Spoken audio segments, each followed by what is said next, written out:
ಇವತ್ತು ಬೆಳಗಿನ ಜಾವ ಅಪರ್ಣಾ ಅಪಾರ್ಟ್ಮೆಂಟ್, ದೇಶಪಾಂಡೆ ನಗರದ ಅಪರ್ಣಾ ಅಪಾರ್ಟ್ಮೆಂಟ್ ಅಲ್ಲಿ ಪೂಜಾರಿಗಳು ಬಂದು ದಿನನಿತ್ಯದಂತೆ ಅವರು ಪೂಜೆ ಮಾಡಬೇಕಂತಕ್ಕಂಥ ಸಂದರ್ಭದಲ್ಲಿ ಚಾವಿಯನ್ನು ತೆಗೆದಾಗ ಬಹಳ ದುಷ್ಕೃತ್ಯವೊಂದು ಕಂಡಿರ್ತಕ್ಕಂಥ ಸಂಗತಿಯನ್ನು ನಾವು ನೋಡಿದ್ದೇವೆ. ದತ್ತಾತ್ರೇಯ ಮೂರ್ತಿಯ 4 ಕೈಗಳನ್ನು ಭಗ್ನಗೊಳಿಸುವ ಮುಖಾಂತರ ಸಮಾಜದಲ್ಲಿ ಮತ್ತೆ ಸ್ವಾಸ್ಥ್ಯವನ್ನು ಹಾಳು ಮಾಡುವಂತಹ ದುಷ್ಕೃತ್ಯ ಇದಾಗಿದೆ. ಇವತ್ತು ಈಗಾಗಲೇ ಪೊಲೀಸ್ ಇಲಾಖೆ ಕಮಿಷನರ್ ಅವ್ರ ಜೊತೆನೂ ನಾನು ಮಾತಾಡಿದ್ದೇನೆ. ಇದನ್ನು ಯಾರೇ ಮಾಡಿರಲಿ 24 ಗಂಟೆ ಒಳಗೆ ತನಿಖೆ ಮಾಡಿ ಅವ್ರನ್ನ ಬಂಧಿಸುವಂಥ ಕೆಲಸವನ್ನು ಪೊಲೀಸ್ ಇಲಾಖೆ ಮಾಡಬೇಕನ್ನೋಂಥ ಆಗ್ರಹ ಮಾಡ್ತೀನಿ. ಆಮೇಲೆ ಈ ರೀತಿಯಾದಂಥ ಘಟನಾವಳಿಗಳು ಸಮಾಜದಲ್ಲಿ, ಇಡೀ ಸಮಾಜಕ್ಕೆ, ಇವತ್ತು ನವರಾತ್ರಿ ನಡೀತಾ ಇದೆ ಇಡೀ ದೇಶದಲ್ಲಿ, ಇಡೀ ರಾಜ್ಯದಲ್ಲಿ, ನಮ್ಮ ಹುಬ್ಬಳ್ಳಿಯಲ್ಲಿ ಕೂಡ ಬಹಳ ವಿಜೃಂಭಣೆಯಿಂದ ನವರಾತ್ರಿ ಉತ್ಸವ ನಡೆದಂಥ ಸಂದರ್ಭದಲ್ಲಿ ಈ ರೀತಿಯಾದಂಥ ಕೃತ್ಯಗಳನ್ನು ಮಾಡುವ ಮುಖಾಂತರ ಸಮಾಜದಲ್ಲಿ ಮತ್ತೆ ಒಂದು ಭಯವನ್ನು ಹುಟ್ಟಿಸ್ತಕ್ಕಂಥ ಕೆಲಸವನ್ನ, ಸಮಾಜದ ಸ್ವಾಸ್ಥ್ಯವನ್ನು ಹಾಳು ಮಾಡತಕ್ಕಂಥ ಕೆಲಸವನ್ನ ದುಷ್ಕರ್ಮಿಗಳು ಮಾಡ್ತಾರೆ ಅನ್ನುವಂಥದ್ದು ಈಗ ಮೇಲ್ನೋಟಕ್ಕೆ ಕಂಡು ಬರ್ತಾ ಇದೆ. ಹೀಗಾಗಿ ನಾವು ಆಗ್ರಹ ಮಾಡ್ತೀವಿ. ಪೊಲೀಸ್ ಇಲಾಖೆ ಕಮಿಷನರ್ ಅವ್ರ ಜೊತೆ ಮಾತಾಡಿದ್ದೀನಿ, ಇಲಾಖೆ ಉಳಿದ ಹಿರಿಯ ಅಧಿಕಾರಿಗಳ ಜೊತೆ ಮಾತಾಡಿದ್ದೀನಿ. ಇದನ್ನ ತಕ್ಷಣ ಇದರ ಬಗ್ಗೆ ಸೀರಿಯಸ್ ಆಗಿ ತನಿಖೆ ಆಗಬೇಕು. ತನಿಖೆ ಅಷ್ಟರಲ್ಲಿ ಯಾರು ಮಾಡ್ಯಾರೋ ಅವ್ರನ್ನ ಬಂಧಿಸಿ ಅವ್ರಿಗೆ ಶಿಕ್ಷೆ ಮಾಡಿಸ್ತಕ್ಕಂಥ ಕೆಲಸವನ್ನು ಮಾಡಬೇಕನ್ನುವಂಥ ಆಗ್ರಹವನ್ನು ನಾನು ಪೊಲೀಸ್ ಇಲಾಖೆಗೆ ಮಾಡಿದ್ದೇನೆ. ಕಮಿಷನರ್ ಅವರು ಕೂಡ ಹೇಳಿದ್ದಾರೆ, ನಾವು ಇಮಿಡಿಯೇಟ್ ಆಗಿ ಇದ್ರ ಬಗ್ಗೆ ಎನ್ಕ್ವೈರಿ ಸ್ಟಾರ್ಟ್ ಮಾಡಿದ್ದೇವೆ, ಸಿಸಿಟಿವಿ ಫುಟೇಜ್ಗಳನ್ನೆಲ್ಲ ತಗೊಂಡೇವೆ ಅಂತೇಳಿ.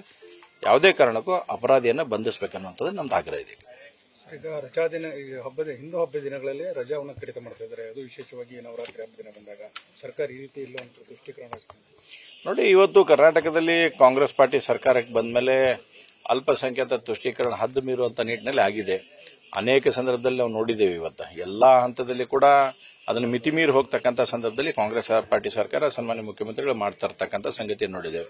ನೋಡಿ, ನಿಮಗೆ ವಿಧಿವಿಧಾನಗಳ ಮೂಲಕ ನಮಗೆಲ್ಲ ಚಾರ್ಟ್ ಇರುತ್ತೆ. ಯಾವ್ದು ಹಾಲಿಡೇ ಅನೌನ್ಸ್ ಮಾಡಬೇಕು, ಯಾವ್ದು ಹಾಲಿಡೇ ಅನೌನ್ಸ್ ಮಾಡಬಾರದು, ಕಂಡೀಷನಲ್ ಅಪ್ಲೈ ಹಾಲಿಡೇ ಯಾವ್ದು ಅನ್ನೋಂಥದ್ದು ಸ್ಪಷ್ಟತೆ ಇರುತ್ತೆ. ಈ ರೀತಿ ಹೀಗಿದ್ದಾಗ ಅವ್ನು ಯಾವನು ಕೂಡ ಕಡಿತ ಮಾಡಬಾರ್ದು. ನೀವು ಒಂದ್ ಕಡೆ ಏನ್ ಮಾಡ್ತೀರಿ, ಈಗ ಫಾರ್ ಎಕ್ಸಾಂಪಲ್ ನಾನು ಹೇಳೋದು, ನಿಮ್ದು ಮುಸಲ್ಮಾನ್ ಬಂಧುಗಳದು ನಮಾಜ್ ಬಿಡ್ತಕ್ಕಂಥ ಹಬ್ಬ ಒಂದೈತಿ, ಅದು ಕ್ಯಾಲೆಂಡರ್ನಾಗ 12ನೇ ತಾರೀಕು ಅಂತ ಎಕ್ಸಾಂಪಲ್ ಬಂದಿರ್ತೈತಿ. ಚಂದಪ್ಪ ನಾಳೆ ಕಾಡ್ತಾನಂದ್ರೆ 12 ತೆಗೆದು ನೀವು 13 ಮಾಡ್ತೀರಿ, 11 ಇದ್ದಿದ್ದನ್ನು 10 ಮಾಡ್ತೀರಿ. ಅದಕ್ಕೇನು ಅಡ್ಜಸ್ಟ್ಮೆಂಟ್ ಹಂಗಂದ್ರೆ ಇದೆಲ್ಲ ಆಗಬಾರ್ದು. ಒಂದ್ಸಲ ನೀವು ಕ್ಯಾಲೆಂಡರ್ ಇವೆಂಟ್ಸ್ ಅನೌನ್ಸ್ ಮಾಡಿದ್ಮೇಲೆ ಅದ್ರ ತಕ್ಕಂಗ ಅದಕ್ಕೆ ಸುಟಿ ಘೋಷಣೆ ಮಾಡ್ಬೇಕು. ಹಂಗಂದ್ರೆ ನಮ್ದು ಈಗ ಅಮಾವಾಸ್ಯೆ ಅರ್ಧ ಬರುತ್ತೆ, ಅರ್ಧ ಮರುದಿವ್ಸ ಬರುತ್ತೆ, ಮಾಡ್ತೀರಿ ಹಂಗಂದ್ರೆ ಮಾಡ್ಲಿಂಗಂದ್ರೆ ಸರ್ಕಾರದವರು. ದೀಪಾವಳಿ ಒಂದ್ ದಿವಸ ಹಿಂದೆ ಮುಂದೆ ಬರುತ್ತೆ, ಗಣೇಶ ಚತುರ್ಥಿ ಒಂದ್ ದಿವಸ ಹಿಂದೆ ಮುಂದೆ ಬರುತ್ತೆ, ಘೋಷಣೆ ಮಾಡ್ರಿ ಹಂಗಂದ್ರೆ ಅದನ್ನು ಒಂದಿಷ್ಟು ಜನ ಈ ಕಡೆ ಮಾಡ್ತಾರೆ, ಒಂದಿಷ್ಟು ಜನ ಆ ಕಡೆ ಮಾಡ್ತಾರೆ. ನಿಮ್ಗೆ ಚಂದಪ್ಪ ಕಂಡಿದ್ದನ್ನ ನೀವು ಡೇಟ್ ಚೇಂಜ್ ಮಾಡ್ತೀರಿ, ಇಲ್ಲಿ ಯಾಕೆ ಡೇಟ್ ಚೇಂಜ್ ಮಾಡೋಕ್ಕಾಗಲ್ಲ? ಹೀಗಾಗಿ ಸರ್ಕಾರ ಯಾವುದೇ ತುಷ್ಟೀಕರಣ ನೀತಿಯಲ್ಲಿ ಪಾಲ್ಗೊಳ್ಳುವಂಥದ್ದು ಆಗಬಾರ್ದು. ಯಾವಾಗ ಯಾರ್ಯಾರ್ದೈತೆ ಅವ್ರವ್ರ ಧರ್ಮಕ್ಕೆ ತಕ್ಕಂಗ, ಅವ್ರವ್ರ ಅನುಸರಣೆಗೆ ಸಂಬಂಧಪಟ್ಟಂಗ ಅವ್ರವ್ರ ಹಬ್ಬಗಳ ಆಚರಣೆ ಮಾಡ್ತಾರೆ. ಈ ರೀತಿಯಾದಂಥ ದುಷ್ಕೃತ್ಯ ನೋಡಿದಾಗ ಇದು ಬಹಳ ಖೇದಕರವಾಗಿರ್ತಕ್ಕಂಥ ಸಂಗತಿಯನ್ನು ಬಹಳ ಸ್ಪಷ್ಟ ಮಾಡ್ತೇವೆ. ಮತ್ತು ಯಾರೇ ಅಪರಾಧಿಗಳಿರಲಿ ಅವ್ರ ತಕ್ಷಣ ಬಂಧಿಸಿ ಅವ್ರು ಶಿಕ್ಷಿಸುವಂತ ಕೆಲಸವನ್ನ ಪೊಲೀಸ್ ಇಲಾಖೆಯವರು ಮಾಡಬೇಕನ್ನೋಂಥ ಆಗ್ರಹ ಇದೆ. ಡಿ.ಕೆ. ಹರಿಪ್ರಸಾದ್ ಅವರು ಏನ್ ಹೇಳಿದಾರೆ ಅಂದ್ರೆ, ಸರ್ಕಾರ ಬಿದ್ರು ಬೀಳಲಿ, ಜಾತಿ ಗಣತಿಯನ್ನ ಬಿಡುಗಡೆ ಮಾಡಿ. ನಾವು ಅಧಿಕಾರಕ್ಕೆ ಬಂದಿರೋದು ಬರೀ ಅನುಭವಿಸಕ್ಕಲ್ಲ, ನಾವೇನು ಪ್ರಣಾಳಿಕೆಯಲ್ಲಿ ಹೇಳಿದ್ವಿ ಅದನ್ನ ಬಿಡುಗಡೆ ಮಾಡ್ರಿ. ನೋಡಿ, ಇವತ್ತು ಹರಿಪ್ರಸಾದ್ ಅವ್ರ ಹೇಳಿಕೆ ಬಹಳ ಸ್ಪಷ್ಟವಾಗಿದೆ. ಅಂದ್ರೆ ಮುಖ್ಯಮಂತ್ರಿಗಳು ಅದನ್ನ ಯಾಕೆ ಇಟ್ಕೊಂಡ್ಕೊಂತಾರ ಅಂತ ನಮಗೂ ಅರ್ಥ ಆಗವಲ್ತು. ಈಗ ಅದನ್ನ ಮುಖ್ಯಮಂತ್ರಿಗಳು ಇಳಿಕ್ಕಿಂತ ಮುಂಚೆ ಅದನ್ನ ಮಾಡ್ಲಿ. ನನಗನ್ಸ ಮಟ್ಟಿಗೆ ಬಹುಶಃ ದಸರಾ ಬಾದ್ಮ್ಯಾಗ ಅವ್ರು ಇಳಿಯಂತ ಸನ್ನಿವೇಶ ಬರುತ್ತೆ. ಅಷ್ಟರೊಳಗೆ ಇದನ್ನೊಂದು ಮಾಡಿ ಪುಣ್ಯ ಕಟ್ಕೊಳ್ಳಿ ಅಂತ ಹರಿಪ್ರಸಾದ್ ಅವ್ರು ಹೇಳಿರ್ಬೋದು, ಬಹುಶಃ ಅವ್ರಿಗೆ ಹೇಳಿರ್ತಾರೆ ಅವರು. ಹೀಗಾಗಿ ಅವ್ರು ಮಾಡ್ಲಿ, ಡಿಕ್ಲರೇಷನ್ ಮಾಡುವಂತದ್ದಾಗ್ಲಿ. ಈಗ ಕೇಂದ್ರ ಸರ್ಕಾರ ಕೂಡ ಗಣತಿ ಬಗ್ಗೆ ಈಗಾಗಲೇ ಸ್ಪಷ್ಟೀಕರಣ ಕೊಡ್ತಾ ಇದೆ. ನಾವು ಇಡೀ ದೇಶದ ಗಣತಿ ಏನ್ ಆಗ್ಬೇಕು, ಸೆನ್ಸೆಕ್ಸ್ ಏನ್ ಬರ್ಬೇಕು ಅನ್ನೋಂಥದ್ದೈತೆ, ಅದ್ರ ಬಗ್ಗೆ ಕ್ಲಿಯರಿಟಿ ಹೇಗಿದೆ. ಹಾಗೆ ರಾಜ್ಯ ಸರ್ಕಾರ ಏನ್ ಮಾಡೈತೆ ಅದನ್ನ ಮಾಡ್ಲಿ. ಯಾಕಂದ್ರೆ ನೀವು ಇಲ್ಲಿ ಬಹಳಷ್ಟು ಗಫಲ ಮಾಡ್ಯಾರ ಅನ್ನುವಂಥದ್ದು ಸಾರ್ವಜನಿಕವಾಗಿ ವ್ಯಕ್ತವಾಗಿರತಕ್ಕಂಥ ಅಪರಾಧ ಐತಿ. ಎಲ್ಲ ಕಡೆನೂ ಬಹಳ ಸರಿಯಾಗಿಲ್ಲ, ಅಥವಾ ತಮಗೆ ಹೆಂಗ್ ಬೇಕೋ ಹಂಗ್ ಮಾಡಿದಿರಿ. ಈಗ ನೀವು ಒಂದನ 2 ಕಡೆ ನಾನು ನೋಡಿರ್ತಕ್ಕಂಥ ಸಂಗತಿ, ಹಿಂದೂ ಲಿಂಗಾಯತ್ ಕ್ರಿಶ್ಚಿಯನ್ ಅಂತ ಬರ್ಸ್ತಾರ. ಅದೇನು ಇದು ಹೊಸ ಜಾತಿನೇ ಇಲ್ಲದಂತ ಜಾತಿಗಳನ್ನ ಹುಟ್ಟಾಕುವಂತ ಪ್ರಯತ್ನ ಆಗೈತಿ. ಈಗ ಇದು ಒಂದ್ಸಲ ಬಂತಂದ್ರ ಸತ್ಯಾಸತ್ಯತೆ ಏನನ್ನೋದು ಕ್ಲಾರಿಟಿ ಆಗತ್ತೆ. ಅದಾದ್ಮೇಲೆ ಯಾವ ಸಮಾಜದವ್ರು ಏನೇನು ನಿರ್ಣಯ ತಗೋಬೇಕು ಅಂತ ತಗೊಂತಾರ. ವಿರುದ್ಧದ ಅಭಿಪ್ರಾಯ ವ್ಯಕ್ತ ಆಗ್ತಾ ಇದೆ ಜಾತಿ ಗಣತಿಗೆ. ಕೆಲವೊಬ್ರು ಬ್ಯಾಡ್ ಅಂತಾರ, ಕೆಲವೊಬ್ರು ಜಾರಿ ಇದು ಮಾಡ್ರ. ಅಲ್ಲ ನೋಡ್ರಿ, ಈಗ ಅವರು ಮಾಡಿಸ್ಬೇಕಾಗಿತ್ತು. ಹಂಗಂದ್ರ ಮಾಡಿಸುವಂತಂದ್ರೆ ಏನಿತ್ತ, ನಿಮಗೆ ಬೇಡ ಅನ್ನುವಂಥದ್ದು ಇದ್ರೆ ಮಾಡಿಸ್ಬೇಕು. ಮಾಡಿಸಿದ್ಮೇಲೆ ಏನೈತೆ ಬಿಡ್ರಿ ನೋಡೋಣ, ಅದೇನೋ ಸ್ಪಷ್ಟತೆ ಗೊತ್ತಾಗ್ಲಿ. ಯಾಕಂದ್ರೆ ಇದರಲ್ಲಿ ಸರಿಯಾಗಿಲ್ಲ ಅನ್ನುವಂಥದ್ದು ಮೇಲ್ನೋಟಕ್ಕೆ ಕಂಡು ಬರ್ತಾ ಇದೆ. ಕಾಂಗ್ರೆಸ್ ಪಾರ್ಟಿ ಅವರು ಏನ್ ಮಾಡಿದಾರ, ಇವತ್ತು ಹರಿಪ್ರಸಾದ್ ಯಾಕೆ ಹೇಳ್ಯಾರ ಹಂಗಂದ್ರ, ಇಲ್ಲಿ ಸರ್ಕಾರ ಹೋದ್ರು ಚಿಂತಿಲ್ಲ, ನೀವು ಜಾತಿ ಗಣತಿ ಬಿಡುಗಡೆ ಮಾಡ್ರಿ ಅಂತಂದ್ರೆ ಹರಿಪ್ರಸಾದ್ ಹೇಳಿಕೆಯಲ್ಲಿ ಏನೋ ಒಂದು ಅಂಶ ಅಡಗಿರ್ತಕ್ಕಂಥದ್ದು ಮೇಲ್ನೋಟಕ್ಕೆ ಕಾಣುತ್ತೆ. ಹೀಗಾಗಿ ಮುಖ್ಯಮಂತ್ರಿಗಳು ಹೇಳಿ ಇಂಡೈರೆಕ್ಟ್ ಆಗಿ ನಮ್ಮ ಸರ್ಕಾರ ಹೋಗುತ್ತಾ ಅದ್ರೊಳಗೆ ಈ ಕೆಲಸ ಮಾಡ್ರಿ ಅಂತ ಹೇಳಿದಾರ ಅಂತ ಅರ್ಥ. ಅಲ್ಲ, ಅವ್ರದ್ದು ಹರಿಪ್ರಸಾದ್ ಅವ್ರಿಗೆ ಕಾಂಗ್ರೆಸ್ಸಿನ ಒಳ ಆಂತರಿಕ ಬೇಗುದಿ ಏನೈತಿ ಅವ್ರು ಬಹಳ ಸ್ಪಷ್ಟ ಐತಿ.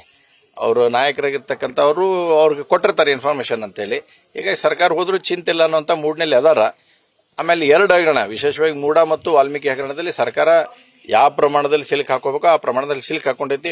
ಇವತ್ತು ಹೈಕೋರ್ಟ್ ಮತ್ತು ಜನಪ್ರತಿನಿಧಿ ಕೋರ್ಟ್ ಎರಡೂ ಇಷ್ಟು ಹೇಳಿದ ಮೇಲೂ ಕೂಡ ಇವತ್ತು ನಾವು ತನಿಖೆ ಮಾಡ್ತೀವಿ ಅಂತಕ್ಕಂಥ ನಿಟ್ಟಿನಲ್ಲಿ ಮಾಡುವಂತ ಪ್ರಯತ್ನ ಆಗುತ್ತೆ. ಒಬ್ಬ ಮುಖ್ಯಮಂತ್ರಿ ಇದ್ದವ್ರಿಗೆ ಕೆಳಗಡೆ ಇರತಕ್ಕಂಥ ಅಧಿಕಾರಿ ಯಾವ ರೀತಿಯಾಗಿ ತನಿಖೆ ಮಾಡಕ್ ಸಾಧ್ಯತೆ? It's highly impossible. ಮಾಡಕ್ ಸಾಧ್ಯನೇ ಇಲ್ಲ. ಲೋಕಾಯುಕ್ತವ್ರು ಏನ್ ತನಿಖೆ ಮಾಡ್ತಾರೆ ಇವ್ರ ಮೇಲೆ? ಮಾಡಕ್ಕಾಗಲ್ಲ.